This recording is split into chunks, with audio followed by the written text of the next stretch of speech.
So ഇങ്ങനെ Ram upgrade ചെയ്യാൻ വേണ്ടി നിങ്ങൾ ആദ്യം ചെയ്യേണ്ടത് നിങ്ങളുടെ ലാപ്ടോപ്പ് കംപ്ലീറ്റ്ലി ഷട്ട് ഡൗൺ ചെയ്യുക.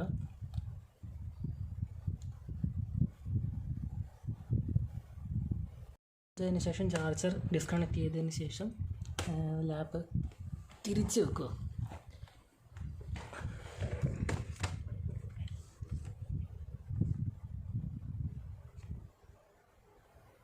അപ്പോൾ ഇതാണ് നമ്മുടെ ലാപ്ടോപ്പിൻ്റെ ബാക്ക് പോർഷൻ. അപ്പോൾ അവിടെ നമുക്ക് കുറച്ചധികം സ്ക്രൂസ് വരുന്നുണ്ട്.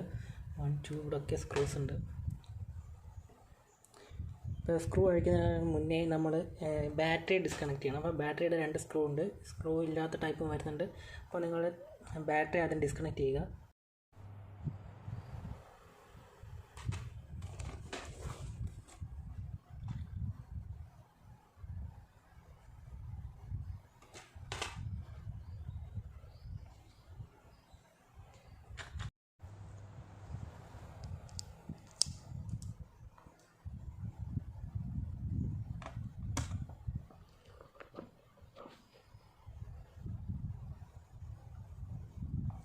സ്ക്രൂ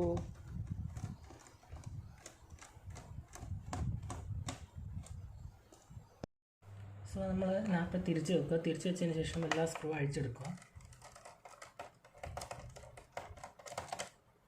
ആദ്യം തന്നെ ബാറ്ററി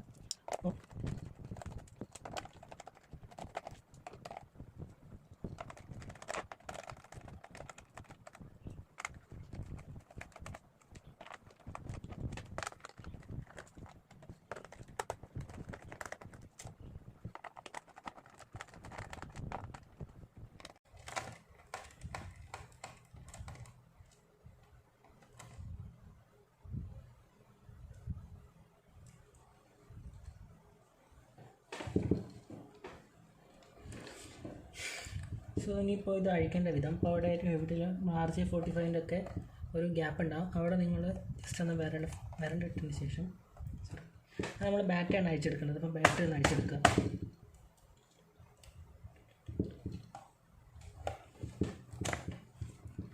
ബാറ്ററി ഡിസ്കണക്ട് ചെയ്ത് സുരക്ഷിതമായി എവിടെയെങ്കിലും മാറ്റി വെക്കും. മാറ്റിയതിന് ശേഷം ഇവിടെയൊക്കെ ബാക്ക് പാനൽ നമ്മൾ അഴിച്ചെടുക്കണം. ജസ്റ്റ് ഒന്ന് ഇട്ട് കഴിഞ്ഞാൽ ബാക്ക് പാനൽ അഴിച്ചെടുക്കാൻ പറ്റും.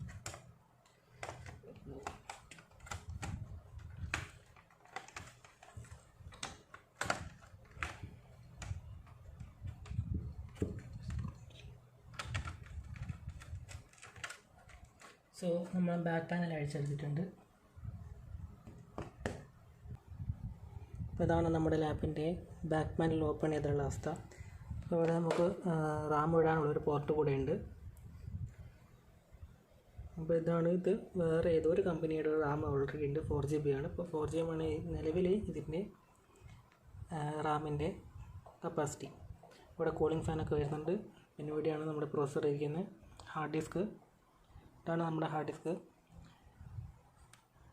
പിന്നെ ഇവിടെ കാണാൻ മൊത്തമൊന്നുമില്ല. നമ്മുടെ വൈഫൈൻ്റെ സംഭവങ്ങളൊക്കെ വരുന്നുണ്ട്.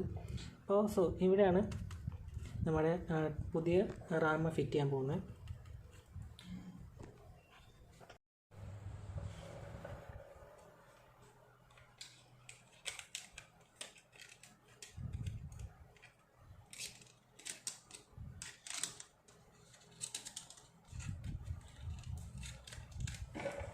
സോ ഗൈസ്, ഇതാണ് നമ്മളിപ്പോൾ വാങ്ങിച്ച റാം. അത് 4GB സാംസങ്ങിൻ്റെ ഒരു റാമാണ്. അപ്പോൾ നമ്മുടെ ലാപ്പിൽ ഓൾറെഡി 4GB ഉണ്ട്. നമ്മളത് 8GB ആക്കാൻ പോകണം. അപ്പോൾ 4 കൂടെ 8, 4+4 8 ആണല്ലോ. അപ്പോൾ നമ്മളിത് പാക്കറ്റ് പൊളിച്ചു. അപ്പോൾ ഇതിൻ്റെ ലിങ്ക് ഞാൻ ഡിസ്ക്രിപ്ഷനിൽ കൊടുത്തിട്ടുണ്ട്. നിങ്ങൾക്ക് വേണ്ട റാം ഏതാണെങ്കിൽ ഫ്ലിപ്കാർട്ടിലോ ആമസോണിലോ ടൈപ്പ് ചെയ്ത് കഴിഞ്ഞാൽ നിങ്ങൾക്ക് അത് കിട്ടും. അപ്പോൾ അത് വാങ്ങിക്കാം. എന്നിട്ട് ഇവിടെയാണ് റാം വെക്കാനുള്ള സ്പേസ് ഉള്ളത്. അപ്പോൾ നോക്കേണ്ടത് ഈ ഒരു ഗ്യാപ്പ് വരുന്നൊരു ഭാഗവും ഇവിടെ ഒരു റാമിൻ്റെ പോർട്ടുണ്ട്, അതിൻ്റെ ഒരു ഗ്യാപ്പ് വരുന്ന ഭാഗവും സെയിം ആണെന്ന് വെച്ച് നോക്കുക. എന്നിട്ട് റാം ജസ്റ്റ് ഒന്ന് അതിൻ്റെ ഉള്ളിലോട്ടേക്കൊന്ന് കയറ്റി കൊടുക്കുക. എന്നിട്ട് ഇവിടെ 2 സൈഡിലുമായിട്ട് ജസ്റ്റ് ഒന്ന് താഴോട്ടേക്ക് പ്രസ് ചെയ്ത് കഴിയും. പ്രസ് ചെയ്ത് കഴിഞ്ഞാൽ ഇവിടെ ഒരു ക്ലിപ്പ് ലോക്കിംഗ് സിസ്റ്റമാണ്. അപ്പോൾ ക്ലിപ്പ് ലോക്കാവും. കഴിഞ്ഞാൽ പിന്നെ അത് റാം അടങ്ങി വരില്ല. അപ്പോൾ ഞാൻ കാഴ്ചയെടുക്കണമെന്നുണ്ടെങ്കിൽ ഇതിൻ്റെ സൈഡിലായിട്ടുള്ള 2 സൈഡിലും ജസ്റ്റ് ഒന്ന് 2 ഓപ്പോസിറ്റ് ഡയറക്ഷനിൽ ഒന്ന് വലിക്കുക. നിങ്ങൾക്ക് ഇങ്ങനെ അഴിച്ചെടുക്കാൻ പറ്റും. അവിടെ വെക്കുക. പ്രസ് ചെയ്തതിന് ശേഷം ഒന്ന് ജെല്ലി ഒന്ന് പ്രസ് ചെയ്യും. സോ ഗൈസ് നമ്മൾ റാം അപ്ഗ്രേഡ് ചെയ്തിട്ടുണ്ട്. ഇനി നമുക്ക് ബാക്ക് പാനൽ ഫിറ്റ് ചെയ്യാം.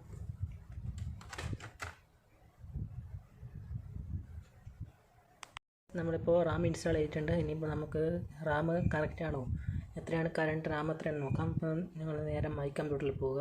മൈ കമ്പ്യൂട്ടറിൽ പോയി കഴിഞ്ഞിട്ട് അവിടെ എവിടെയെങ്കിലും റൈറ്റ് മൗസ് ബട്ടൺ ക്ലിക്ക് ചെയ്ത് പ്രോപ്പർട്ടീസ് എടുക്കുക.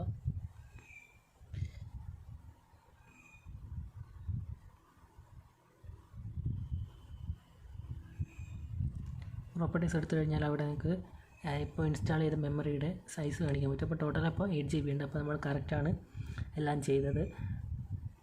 So guys, thanks for watching my video. We'll catch you in the next video.